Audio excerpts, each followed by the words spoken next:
Alright guys, TacticalRab again today. Hope you're all doing well and enjoying your day so far. With the Major 5 qualifiers just about to start and the World Championship not too far away, questions already are being raised as to what's going to happen in Rostermania this time around. Chiefly what's going on with Pred and Simp, two of the biggest unrestricted free agents on the Seattle Surge at the end of this year. But new rumours are circulating they might actually stay on Seattle if a massive offer is given to them, with other players already being potentially courted to join that roster in addition. Very much intrigued to hear your thoughts in the comments below. Hit the like button if you enjoy. Subscribe if you're new as always, I greatly appreciate it. Plenty to dive into. First of all, there is another Rokkr home series this weekend. I don't know what the ticket situation is. Actually, Miles says here tickets are still available. So Miles and Chance, I believe, will both be there this weekend. Another chance for the Minnesota Rokkr to put up some good numbers on the board this weekend. We saw it happen last time out, their first home series they did. They went 2-0 that weekend, destroying those teams they played. I'm pretty sure they played Guerrillas and Florida, was it? So, okay, they won those series 6-1 map counts.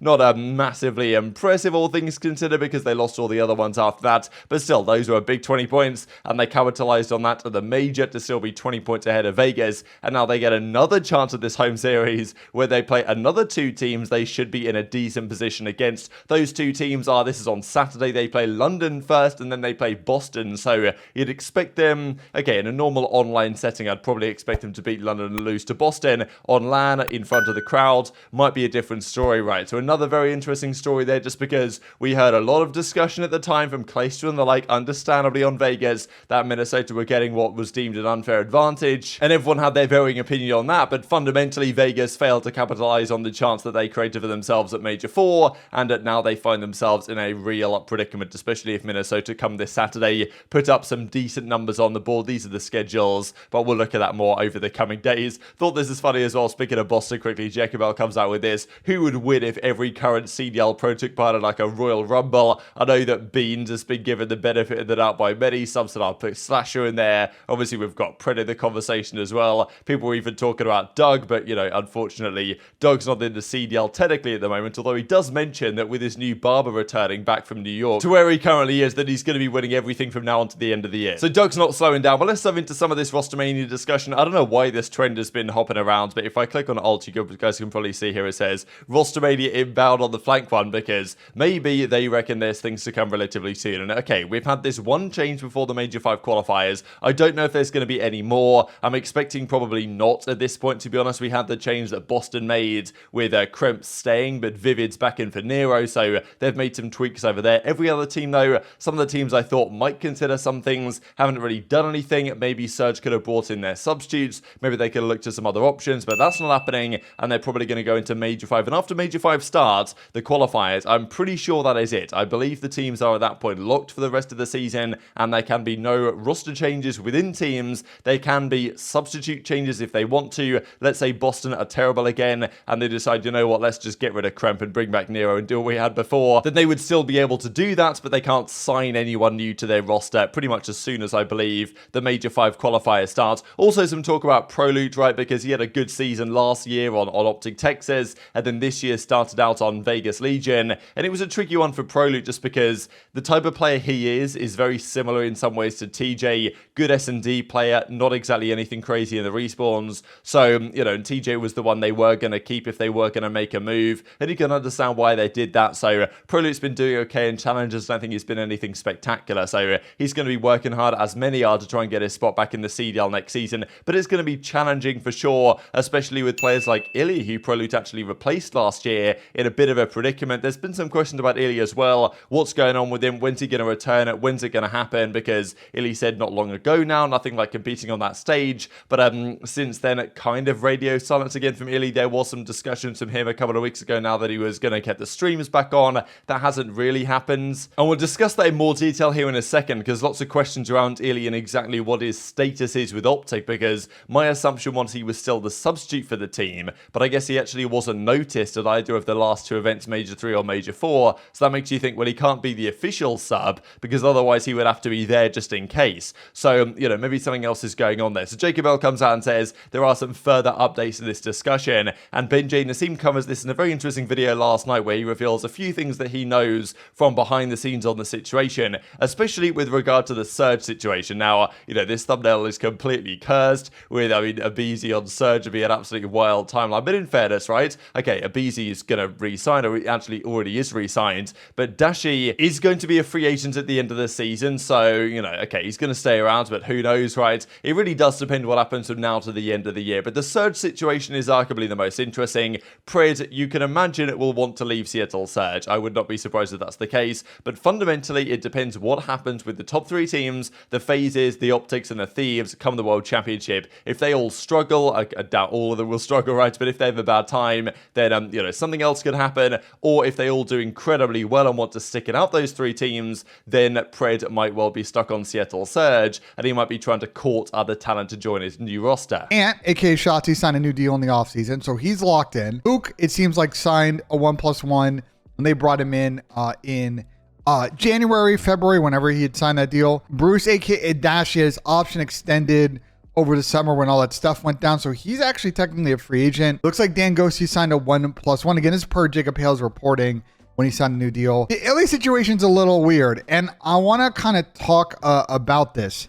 And I've talked about this on my stream. So this is what Jacob Hale's note has in here. I had been told that iLLeY's contract with OpTic had been terminated, but I do not now believe this to be accurate. That said, I've struggled to knuckle down anything certain for safety. I'm assuming option extended. So the Ender situation is weird. I mean, we've been in every event this year, and I have not seen iLLeY since Boston. So he was not at the OpTic Major in Dallas, and he was not at the event in Columbus like last week. He's not really been the sub for the team, because if you're the sub, you got to be there. You got to do IT checks. Like, you got to be in the works just in case you got to sub in. And I assume that, like, I saw Rambo Ray there at OpTic Major 3, so maybe he was a sub.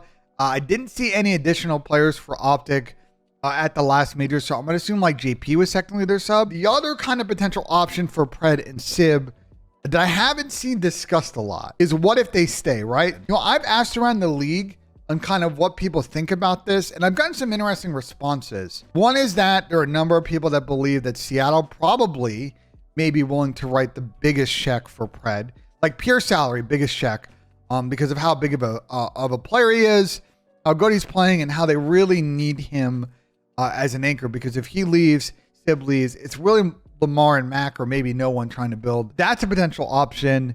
I know that there have been conversations, as always, between players about what next season looks like. And I think that there's been some, or I have a good knowledge that there's been some discussions about players potentially in their interest moving to Seattle. I don't know how real it is. I don't know how like thorough those conversations are, but I know there's been some checkups on whether or not players might consider joining a project where Pred and Sib kind of clean house. So keep an eye on that.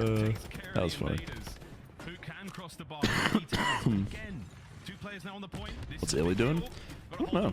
I thought he would have had a team by now. I guess he just doesn't want to play. Maybe he's like rehabbing his thumb or some shit. I thought he would have had a team by now for sure. So I guess it's like he just doesn't want to play this year.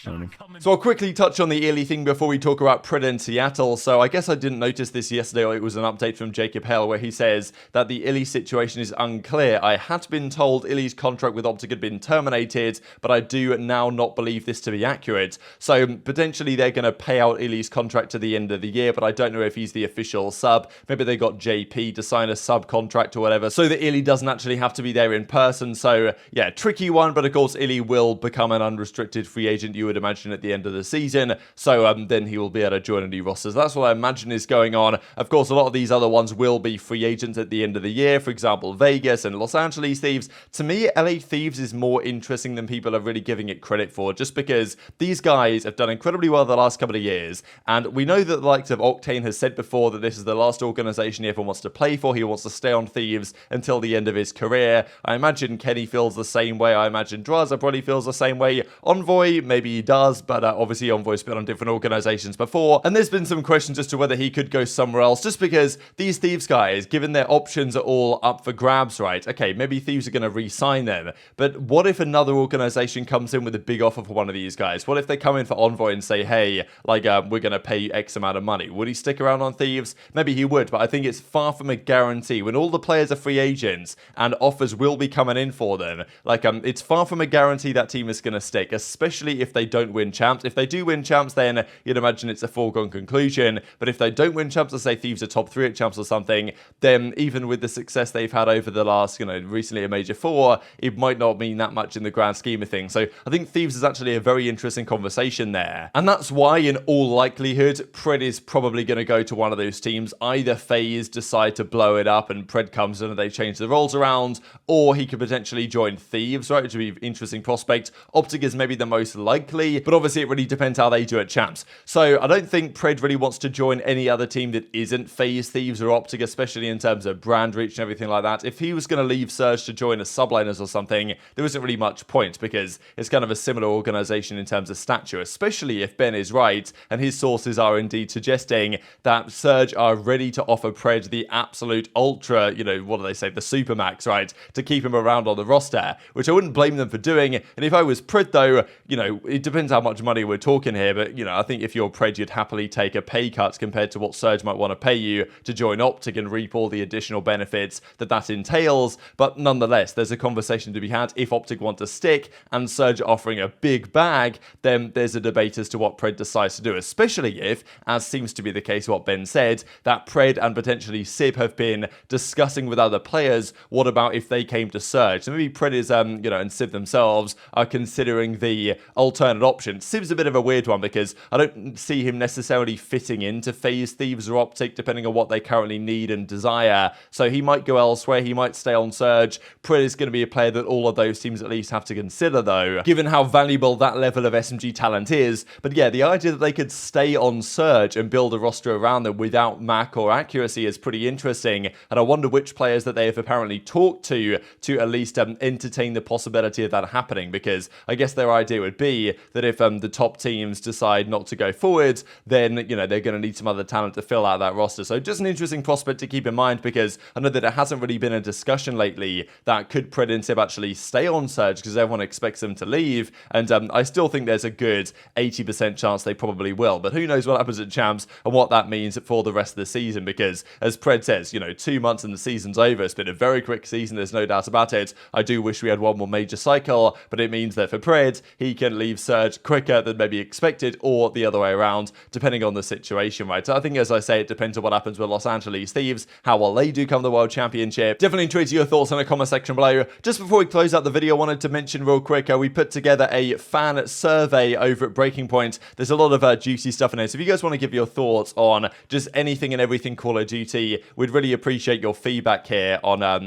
what we should do with Breaking Point going forward, how we should improve it, the fantasy games, if you guys have played them, what your thoughts are on them, how we should improve them going forwards, what players and teams are you a fan of. We'd love to kind of get an insight onto what the community looks like today, because a few years ago, there were fan surveys that used to be done to see basically what percentage was OpTic fans. I'd be interested to see what that looks like today, and just some other stuff. So you don't have to answer all these questions, of course, but if you feel free to, then we would greatly appreciate your insight. And just to quickly mention from Jacob L as well, at the top 15 most watched MW2 streamers, fair play to Parasite as well. He's been killing it lately. He's been doing a lot of hours every day. He's been frying on the stream, but as expected, Scump is killing it on these leaders. It's kind of funny in a way that Scump is just clearly above Call of Duty. He's totaling all metrics, right, in terms of even stream time, understandably, I guess, but also peak viewers, average viewers, watch time, but still, that's way above everyone else. Zuma, Shotzzy, and also Kai Cenat, I guess, played a bit of Modern Warfare 2 for 11 or so hours, which I'm sure he got off that very quickly indeed, because not the greatest game. But very much enjoyed your thoughts on all this stuff in the comment section below. Hit the like button if you enjoyed, subscribe if you're new, take care, and I'll see you next time.